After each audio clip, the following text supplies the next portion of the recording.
Guys, I greatly apologize for the delay there. I greatly apologize for the delay. I don't know, for whatever reason, not a lot has gone my way today, man. We had some interruptions with the previous stream, but hopefully this one will go as planned. Just setting up one more thing, and we're gonna get this thing rolling because I can't be on too long. So.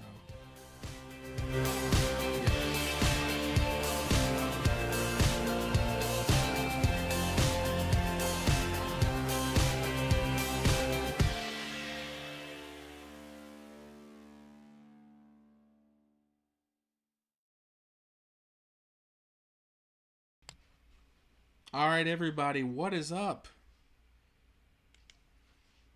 What is up? Now, I do want to let everyone know that I have some allergies, unfortunately, so if I'm breathing a little bit while I'm talking, I greatly apologize. If I gotta take a breath, I'm just gonna mute the mic real quick. But good afternoon, everyone, and welcome to the Game Week show. It is Game Week. It is Virginia Tech Week, as the Gamecocks open up the season in Atlanta on Sunday at 3:30 p.m.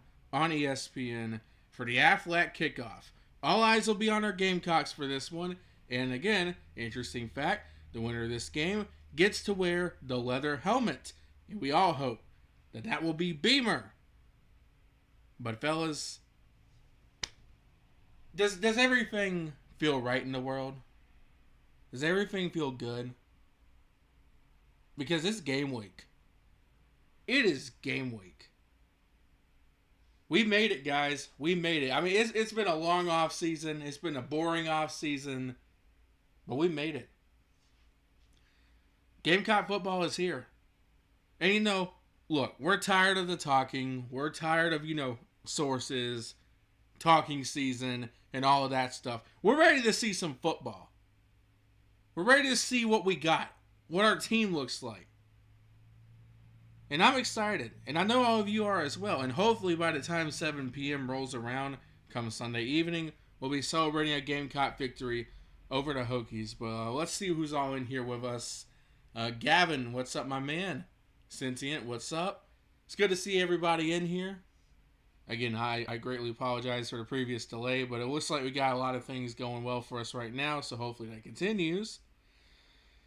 But with that being said, we're going to go ahead and take a look at Virginia Tech. And again, I went really deep into the research here. I spent almost all day yesterday researching this team because I really wanted to try and figure out what kind of team they had in Blacksburg.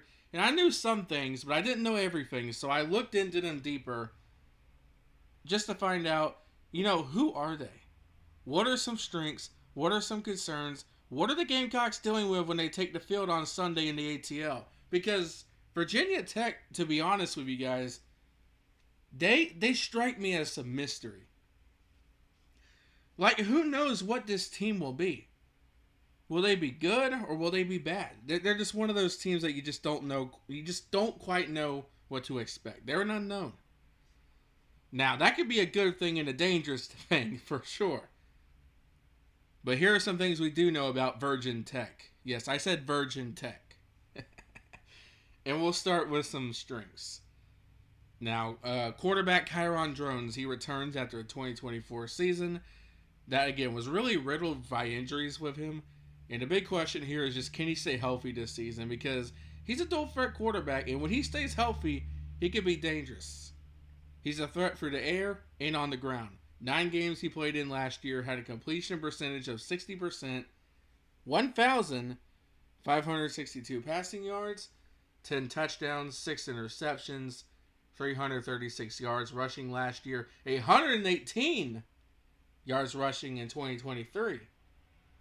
So, he makes some big plays with his legs. Now, the big concern with him, of course, is just, his issues with decision-making and some accuracy problems that has resulted in turnovers. And, of course, the injuries. Can he stay healthy? He's had some inconsistent issues, but he's also shown flashes of brightness. And if he can improve on the inconsistencies and stay healthy, he could be big for Virginia Tech this year. He really could. Another strength is the Virginia Tech defensive line. The Hokies have some disruptive players here. And, despite some size concerns, Hokie fans expect the D-line to be the strongest part of their team. And if I'm being honest, I do too, the more I look into them. They've got some returning talent and transfer talent to add depth to the position. Ben Bell is back. Kelvin Gilliam Jr., 6'3", 295 pounds. Returning defensive tackle. He's got some speed and could be very problematic, especially if the Gamecock offensive line it doesn't come out ready. Kamari Copeland, 6'3", 283 pounds. Another returning defensive tackle. He might be the strength of their interior line, if I'm being honest. But the transfer from Mercer. I think Aria Snash is how you say the name. 6'1", 275 pounds. He had 8 sacks. He'll add some skill and experience to the pass rush, and that could be very disruptive as well. Senior Keyshawn Burgos, defensive lineman, 6'5", 260 pounds. I think it's Asen Stevens, 6'3", 245 pounds, defensive end. And one thing that jumps out to me really is that these guys, the sack numbers aren't very great. And they don't have the size of the top units in the country. None of these guys I mentioned exceed 300 pounds. The average weight is between 250 and 270 pounds. But they are strong in depth. They do have some good skill, rotation, speed, and qualities that can help them be disruptive. But there are concerns here. They are going up against a big South Carolina offensive line. This might be the biggest Gamecock offensive line in the Shane Beamer era. We have an average weight of 322 pounds on our offensive line. And yes, I have said it multiple times. South Carolina's offensive line is a question mark. Who knows what they're going to be this year? Now, they're expected to be improved, and I think they're going to be improved. But, Carolina does have a size advantage here. But it really feels like Virginia Tech is going to rely on some speed, honestly, to help them get an advantage over the Gamecocks. And speed could help them despite the size difference here. Special teams is another strength for Tech. Now, no, Frank Beamer's not there anymore. Beamer ball is in Columbia now. Sorry, it just is what it is. But they do have a strong and experienced special teams unit. Junior kicker John Love. How about that? Battle of the Loves here. John Love for Virginia Tech. Mason Love for Carolina. It's the Battle of Love in the ATL. But anyways, he's a good kicker. I mean, he's on the Lou Groza award list, which is a big deal. Very accurate, and he has some consistent success. And at punter, they have senior, I think, Feltsistas. I'm sorry if I botched these names, guys. And they have junior long snapper Christian Epling. So this is a dangerous and experienced special teams unit that can hurt anyone, really, if you let the game come down to them.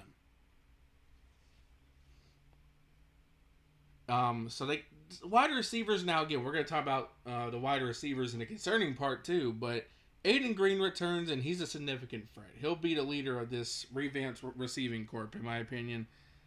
There are tons of questions about Virginia Tech's wide receiver room. However, as I mentioned, we'll address those in a minute. So those are really their strengths coming into the season. However, look, this is a team that has experienced significant roster turnover, especially in some crucial areas. They also bring in 2 new coordinators, and there's just so many question marks on this team, man. So many question marks for this team. They lost a lot to the portal, but they also brought in some transfers that Hokie fans are optimistic about. But how quickly do they make an impact? There are some concerning things about Tech. The offensive line lost all 5 starters. Guys, that's a big deal. That's a big deal. The offensive line, I mean, they're undergoing significant turnover and a rebuild. Now, they brought in some additions to help. But despite that, they have such a major lack in depth. Again, that's a big deal. That's a big deal. Especially going up against one of the best defensive players in college football in Dylan Stewart. And he's a mismatch for almost anybody, to be honest. And while, yes, the Gamecocks are experiencing some losses in the front. I mean, the front 7, we've lost quite a bit from that. But We still have some dudes who can and will step up. Again, Brian Thomas Jr., Nick Barrett, Monkel Goodwine, GBD, Xavier Hardy, and even Damon Clowney, who I think will actually get some good playing time. These guys are talented, and they will cause issues for this offensive line. They will. Now, they also have some inexperience at wide receiver. They've experienced a lot of turnover there. They've lost a lot of starters and talent from that group, like Ali Jennings, Jalen Lane, Daquan Felton, and Steven Gosnell. Now, they do bring in some transfers, and they do have promise. Believe it or not, they do have some promise here. Donovan Green from Wake Forest. I think everybody's expecting him to make an immediate impact. Cameron Seldon from Tennessee. They also have Chance Fitzgerald. I mean, they could be big. They could be big pieces, but again, inexperience is a concern, and they lack chemistry as well. They lack chemistry. And, you know, that could prevent some problems. Miscommunications, misreads, and again, South Carolina secondary guys, the defensive backs, they're incredible. That could spell trouble there. That really could. And linebacker play is also a concern for Virginia Tech. It's been a weakness for quite a while, too. Poor tackling, poor assignments, and inexperience. And to make matters worse, their best player in this unit, Caleb Woodson, was charged with a DWI last night. So who knows what's going to happen in that regard? Who knows if he's even going to play at this point? I mean, that would be a big blow if the Hokies were to be without him on Sunday. I personally believe any player that does this should be suspended for at least a game. But, you know, anyways, that's a conversation for another time. Jaden Keller, inside linebacker. He was the team's leading tackler in 24. He's back. So they do have some talent here. But again, poor tackling is a concern with this unit. They gotta be better at tackling. And it's another question mark coming into this season. This secondary is a question mark. Now, this is a team with a lot of unknowns, a lot of question marks and turnover. But Hokie fans are optimistic that these transfers will make immediate impacts and help them this season. This will be a challenging matchup for them. But let's look at some comments here, and then we'll get into the next point. Xavier Hill, how you doing, man? Our defense is going to eat. They honestly should against this Virginia Tech offensive line, man. Look, you guys can think that I'm, overreacting, but losing the starters you lost, that's a big deal. And sorry, guys, South Carolina's defensive line is not just going to completely fall off a cliff. I'm sorry, they're not. They're not. Again, that's not me saying that what they lost don't matter, but I'm just saying this. If you think South Carolina's defense is going to completely fall off a hill, I'm sorry. I'm sorry. No, they're not.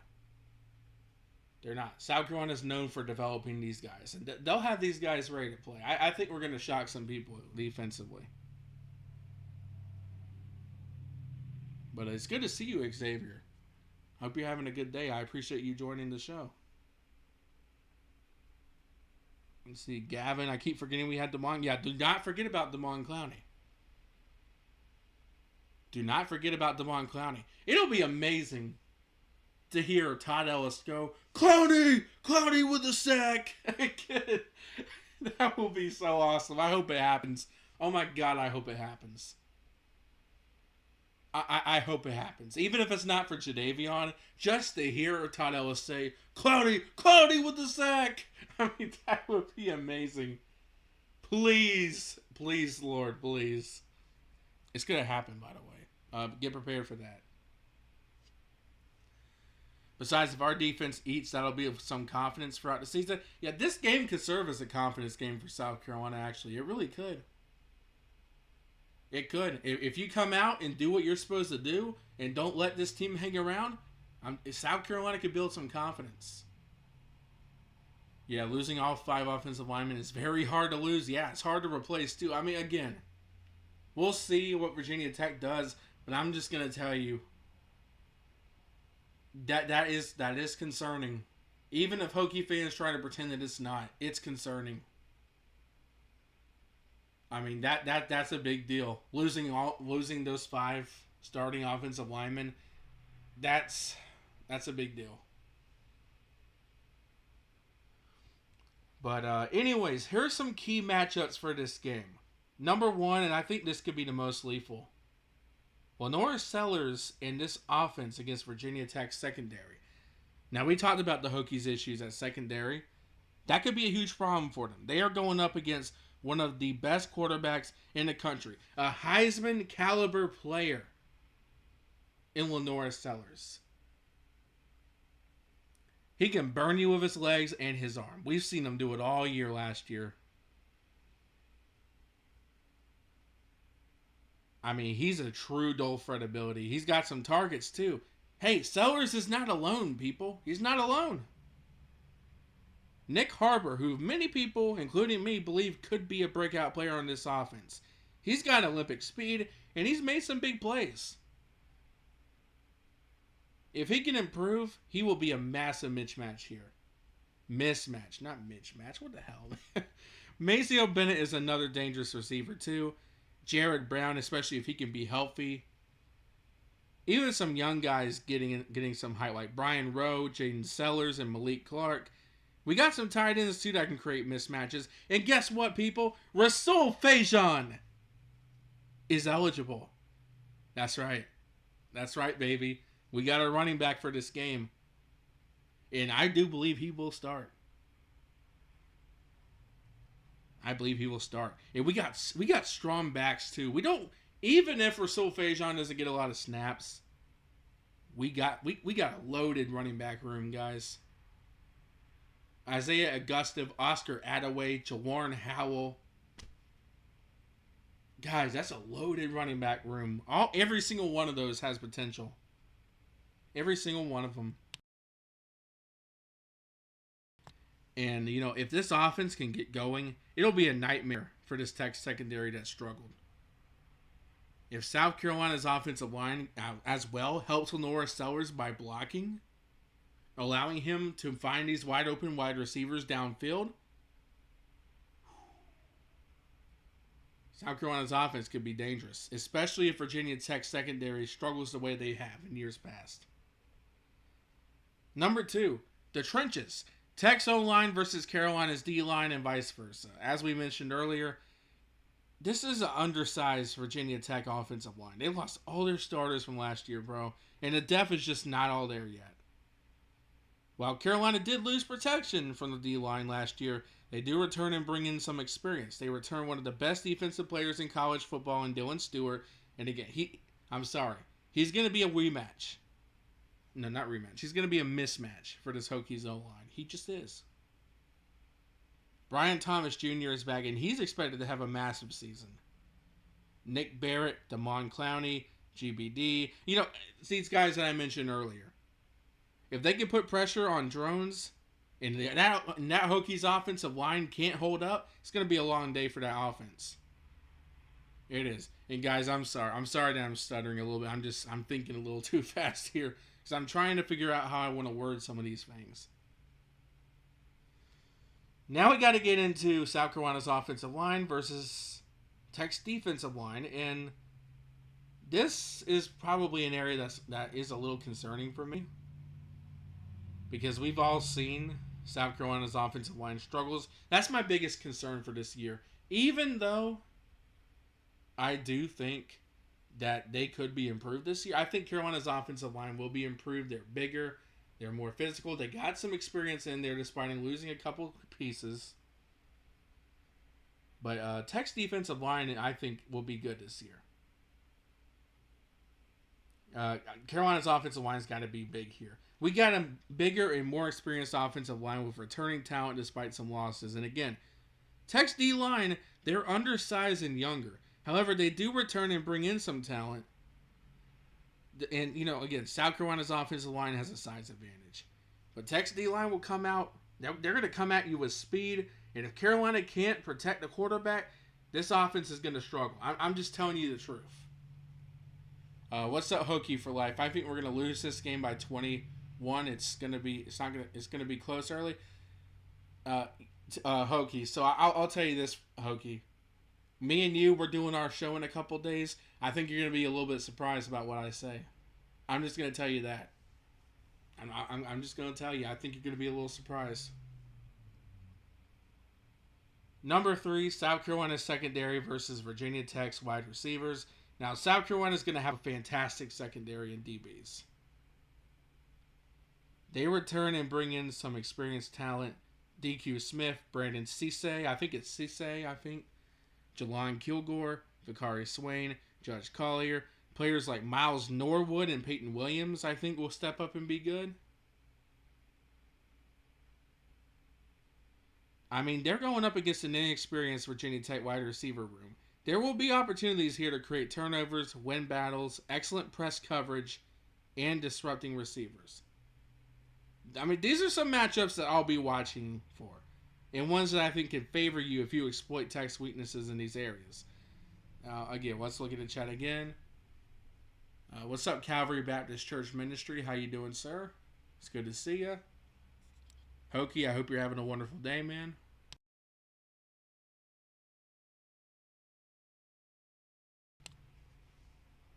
Sorry, guys. I had to take a breather for a second. I just muted the microphone so you guys didn't have to hear that. But anyways, I got a preview and prediction stream with my friend and Hokie fan, Hokie for Life, on Thursday. So I'm going to save my keys to the game and prediction for that stream.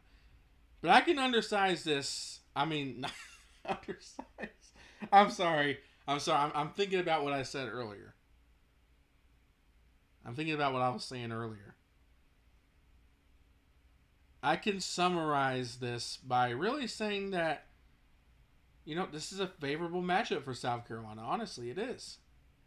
South Carolina has more depth in the trenches. You have an advantage at secondary against a wide receiver room that is inexperienced. They got some pieces that Virginia Tech fans are excited about, but let's just be honest, it is inexperienced. And there's a chance Virginia Tech might be without their starting running back. And while I hope he's okay, that could be huge. That could be huge. You have the better quarterback in this game, and despite some losses from the Gamecocks, you have more experience as well. South Carolina is the better team here. Tech has some potential, but on paper, there are mismatches. There just are. Can the Gamecocks take advantage and start strong? Because there is one talking point that some Gamecocks, including me, have been talking about. And it's hard to shake this off, guys. I'm sorry, but it is. I know all my friends and family want me to stop talking about this, but I'm sorry, but I just cannot put this behind me. As much as I want to, I can't. Historically, for whatever reason, South Carolina has struggled in season openers. And I know they aren't alone in that, but the opener has been a struggle for South Carolina. 22 against Georgia State, 23 against UNC, last year against Old Dominion, 2019 against North Carolina team that was 2 wins, coming off of 2 wins last year that we thought we were going to beat and we lost. I mean, the openers have been a struggle. Does that change this year? Can the Gamecocks come out hot and get a big victory in Atlanta? That's the big question for me. It's just, how does this team come out? How does this offense look?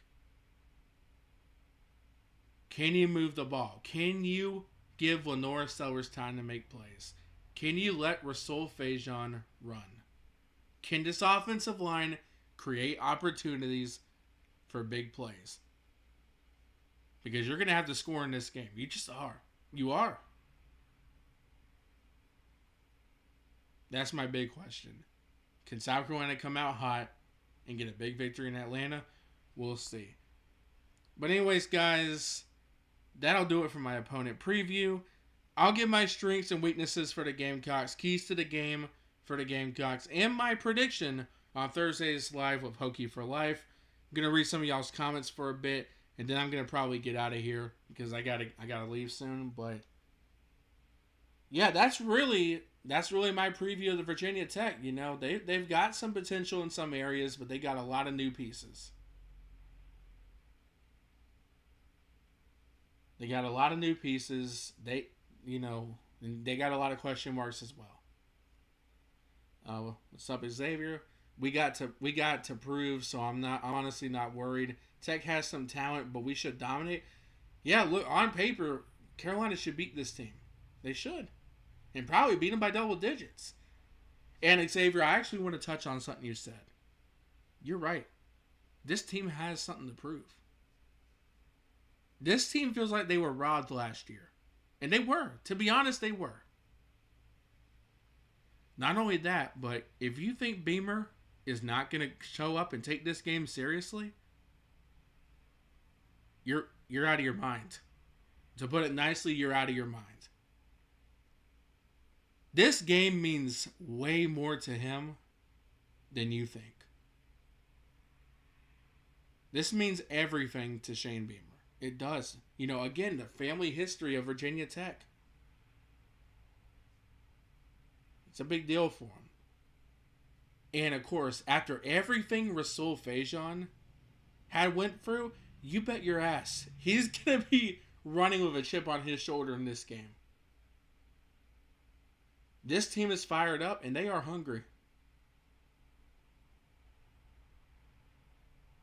And I think they are going to play with a chip on their shoulder this season. They honestly should. Because guess what? While you do have some preseason hype, you got a lot of preseason doubt as well. Hell, most people I see are picking Carolina to go 7-5. I think they're more of a 10-2 like team, honestly. 9-3, 10-2. That's where I got them, personally, in that mix. Because I really believe in this team.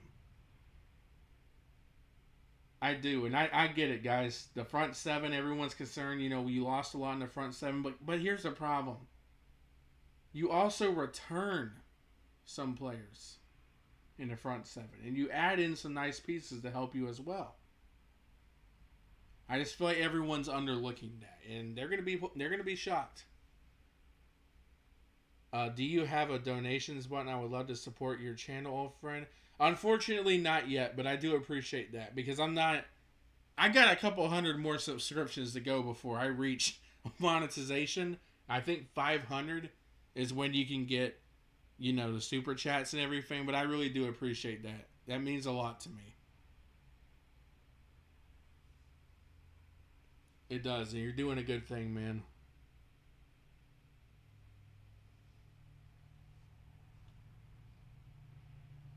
Gavin says, this game means something for Beamer. I'm sure he's well aware of the trend and the way the season starts. Yeah, I'm sure he is too. And again, I do think that Beamer and this team is going to come out. I think they're well aware of those concerns. And, again, good teams start slow week one, guys. They just do. So even if we come out here and, this game is closer than some people think, which I personally do actually think this game will be a little closer than some people think. I think that we're more of an 11-1 team, but I can see, hey, Xavier, I can't really argue with that. Can I tell you why? I mean, some people might hear that and say, what? That's crazy. Carolina was just 5 points away last year from being an 11-1 team. 5 points away from being an 11-1 team. Now, I don't personally think they're going 11-1. I think if Carolina returned what they lost on defense, then I'd absolutely agree with you there. Honestly, I probably would. I will say though, that's not too crazy. It's really not, because you were 5 points away from that last year. You were. But for me personally, I got us in that 9-3 and 10-2 range.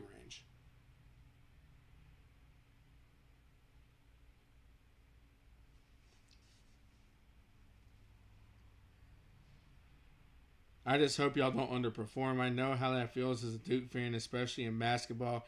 Yeah, we hope not either. We hope not either because we need to come out here and make a statement in this game. We do.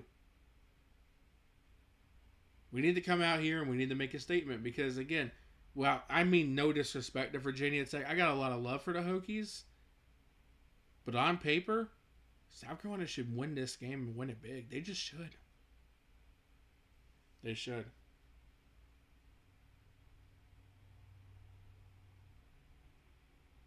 But again, Virginia Tech does have some places and areas that they could excel in.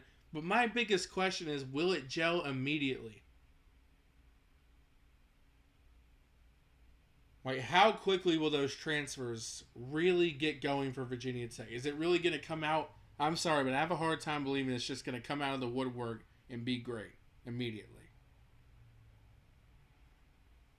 So that's honest. That's honestly one thing that would concern me if I'm Virginia Tech. Like, hey, look, I'm optimistic about the players we've got in, but it might take a couple weeks for them to really gel. So, again, look, some Hokie fans are confident coming into this game, and I respect it.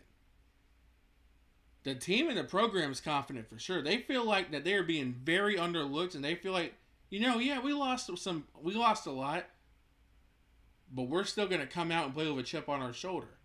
That's the mentality the Hokies program has. But again, my biggest question for them is just, what does it look like week 1?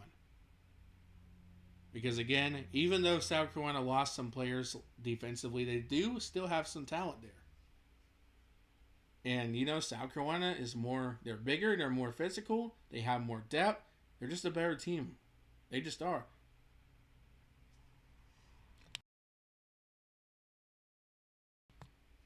It'll be an interesting game. And I actually plan to do a live watch party for this game as well, if anyone wants to join in. But, all right, everybody, I think I'm going to go ahead and get on out of here. But before we do that, I do want to say, tune in tonight at 8 o'clock p.m. for the premiere of SEC Teams My Skit series. The first episode premieres tonight. If you guys are interested in skits, then join in. Because I'm very excited. I think that's the best SEC Teams episode I've ever done, honestly. I'm excited for you guys to see it. So please, please, please, if you can, pack the chat. Pack the chat. Show up. 8 o'clock p.m. Eastern Time. I hope to see you guys there. It's been a fun stream. And again, everything I said is not to present the Hokies as a cupcake. I'm just being honest. They got a lot of concerns, and I do think that favors us. Thank you all so much for watching. Your boy, SECFT, checking out.